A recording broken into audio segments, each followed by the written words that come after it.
अस्सलाम वालेकुम dear students, welcome to GS academy. I am Nadeem Khan. Dear students, आज के दिन हम lysogenic cycle chapter number 5 first year के एक टॉपिक को डिस्कस करेंगे। तो डियर स्टूडेंट्स, अपने टॉपिक की तरफ हम चलते हैं। इस टॉपिक के अंदर आज हमने लाइसोजेनिक साइकिल के बारे में कंप्लीट पढ़ना है कि लाइसोजेनिक साइकिल क्या है। बेसिकली इसके अंदर कौन कौन से स्टेप्स होते हैं, इसमें प्रोफेज का मतलब क्या होता है, लाइसोजीनी का क्या मतलब होता है। देन उसके बाद जब लाइसोजीनी की कंडीशन आ जाती तो उसके बाद वायरल डीएनए किस तरह रेप्लिकेट करता है। देन उसके बाद इंडक्शन क्या होती है। इन तमाम चीज़ों के अंदर आज हमने देखना है, तो वीडियो को एंड तक लाजमी देखिएगा ताकि आपको इसके मुतालिक तमाम तर इंफॉर्मेशन वो मिल सके। चलते हैं अपने टॉपिक की तरफ। डियर स्टूडेंट्स, सबसे पहले हमें डिस्कस करना है formation of the prophase. Formation of prophase ये आपका फर्स्ट वन पॉइंट है लाइसोजेनिक साइकिल के अंदर। बेसिकली क्या चीज है प्रोफेज? बेसिकली किस कंडीशन को कहा जाता है? ये वो कंडीशन होती है कि जिस वक्त वायरल डीएनए के अंदर, सॉरी बैक्टीरिया का डीएनए, ये आपके पास एक बैक्टीरिया है, इसके अंदर वायरस का डीएनए इंटर हो जाता है। After the entry of the viral DNA into the bacterial cell, bacterial cell की अंदर एंट्री के बाद जो वायरल डीएनए है वो उसके अंदर लिव एज अ गेस्ट, एक मेहमान के तौर पर रहता है। एंड लिव पीसफुली, और पीसफुली उसके अंदर रहता है, यानी कि उसकी बायोसिंथेटिक मशीनरी को कंट्रोल ओवर नहीं करता। यानी कि लाइसोजेनिक साइकिल का पहला पॉइंट क्या है कि वायरल डीएनए जब एक बैक्टीरिया के सेल के अंदर इंटर होता है तो एंट्री के बाद उसकी बायोसिंथेटिक मशीनरी को कंट्रोल ओवर नहीं करता, उसके साथ पीसफुली रहता है। ठीक है। अब वो जो बैक्टीरिया का डीएनए होता है वो बेसिकली उसके डीएनए के साथ वायरल का डीएनए, वायरस का डीएनए बैक्टीरिया के डीएनए के साथ इनकॉर्पोरेट हो जाता है, यानी कि उसके साथ शामिल हो जाता है, यानी कि उसके डीएनए के साथ अपना डीएनए मिला देता है। ठीक है। इस कंडीशन को हम कहते हैं प्रोफेज, यानी कि जिस वक्त वायरस का डीएनए और बैक्टीरिया का डीएनए एक दूसरे के साथ मिल जाते हैं, एक दूसरे के साथ साथ लग जाते हैं, एक दूसरे के साथ कंबाइन हो जाते हैं, इस कंडीशन को हम क्या कहते हैं? इस कंडीशन को हम प्रोफेज कहते हैं। क्या कहते हैं? प्रोफेज। यानी कि पहला पॉइंट क्या है इसके अंदर आपने ये डिस्कस करना है, do not viral DNA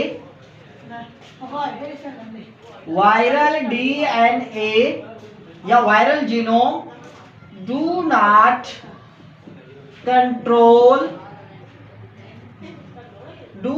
control biosynthetic machinery of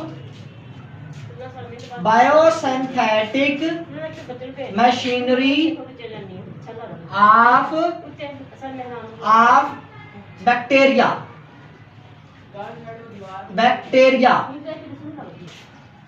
यानी कि जो वायरल का डीएनए होता है वो बैक्टीरिया की बायोसिंथेटिक मशीनरी के ऊपर कंट्रोल ओवर नहीं रहता, और बेसिकली वो क्या कर देता है? वो इनकॉर्पोरेट हो जाता है, यानी कि क्या हो जाता है? एंड इनकॉर्पोरेट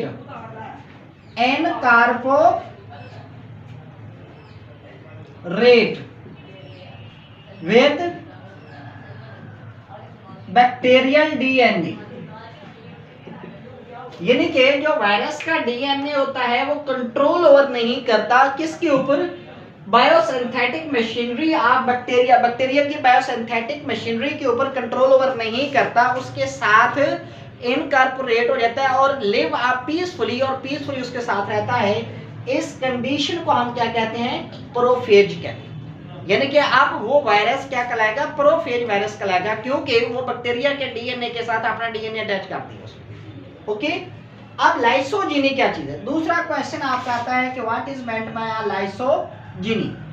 लाइसोजीनी वो कंडीशन, यानी कि वो प्रोसेस जिसके अंदर एक प्रोफेज बन जाता है, यानी कि वायरल डीएनए या वायरल जीनोम बैक्टीरियल जीनोम के अंदर शामिल हो जाता है, उस अमल को, उस प्रोसेस को, यानी कि बेसिकली प्रोफेज क्या है, वायरल डीएनए और बैक्टीरिया के डीएनए के आपस में जुड़ने के अमल को, जुड़ने को क्या कहते हैं, प्रोफेज कहते हैं। अब जिस प्रोसेस के जरिए से वो आपस में जुड़े हैं, अब उस तमाम कंडीशन को क्या कहते हैं, हम लाइसोजीनी कहते हैं। यानी कि वो अमल हमारे पास, वो प्रोसेस जो होता है जिसके अंदर एक प्रोफेज बन जाता है, उस कंडीशन को हम क्या कहते हैं, लाइसोजीनी कहते हैं। Formation of the process in which prophage is formed, that process is known as the lysogeny। यानी कि वो प्रोसेस जिसके अंदर, प्रोसेस in which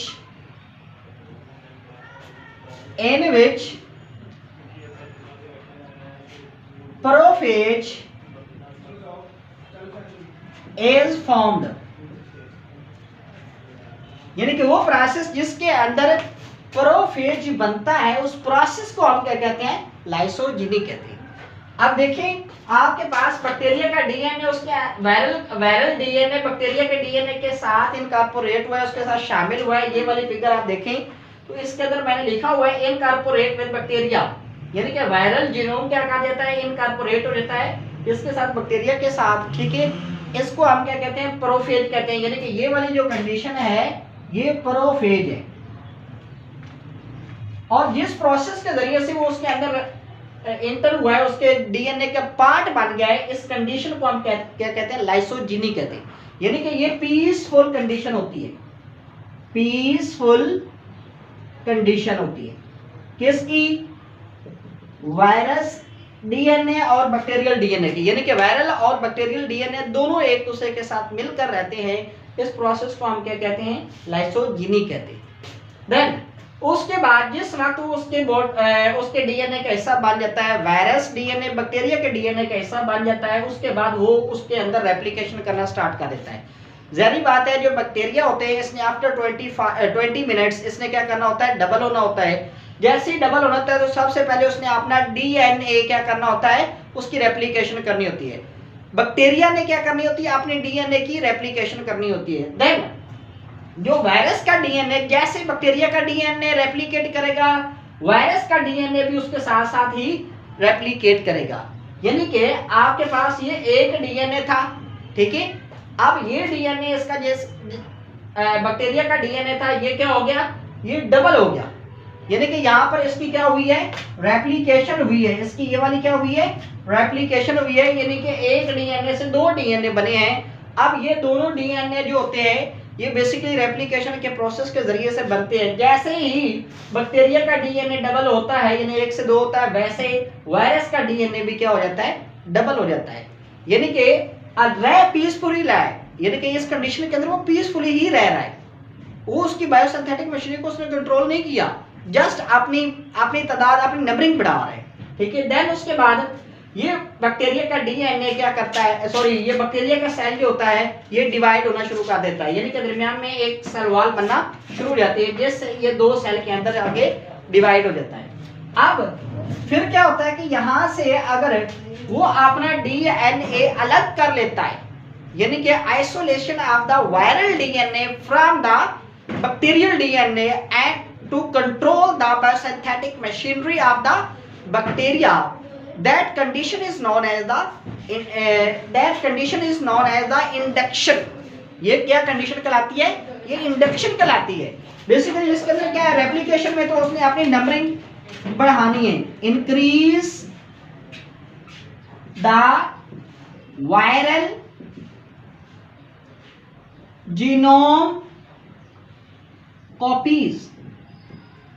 यानी कि वायरल जीनोम जो कॉपीज हैं उसको ये क्या करता है, इंक्रीज करता है विद बैक्टीरियल डीएनए। जैसे जैसे बैक्टीरिया का डीएनए अपना आफ्टर 20 मिनट्स जो है डबल हो जाता है, इसी तरह ये भी डबल कर देगा अपना।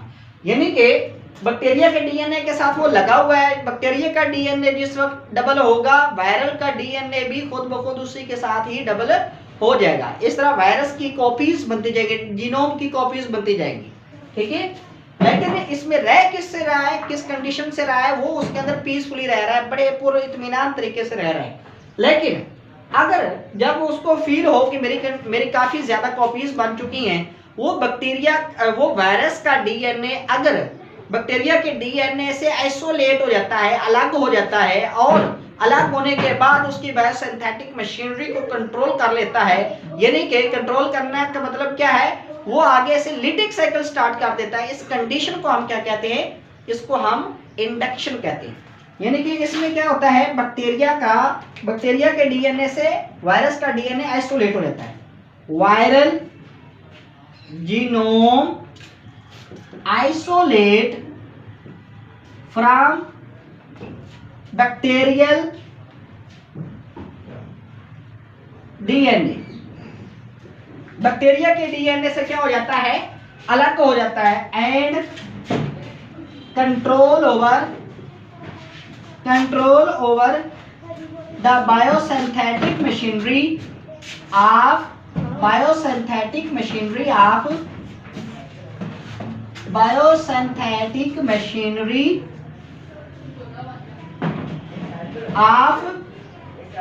बैक्टीरिया। और वो क्या कर लेता है, बैक्टीरिया की बायोसिंथेटिक मशीनरी को कंट्रोल ओवर कर लेता है एंड स्टार्ट लिटिक साइकिल। और यहां से वो क्या कर देता है, अपना लिटिक साइकिल स्टार्ट कर देता है। बस कहने का मतलब ये क्या है कि वायरल के जीनोम का बैक्टीरिया के डीएनए से अलग होने की कंडीशन को हम क्या कहते हैं, उसको हम इंडक्शन कहते हैं। जब वो अलग होता है तो अलग होने के फौरन बाद ही उसके बायोसिंथेटिक मशीनरी के ऊपर कंट्रोल ओवर कर लेता है और अपनी कॉपीज या अपना लिटिक साइकिल वो स्टार्ट कर देता है। Thank you.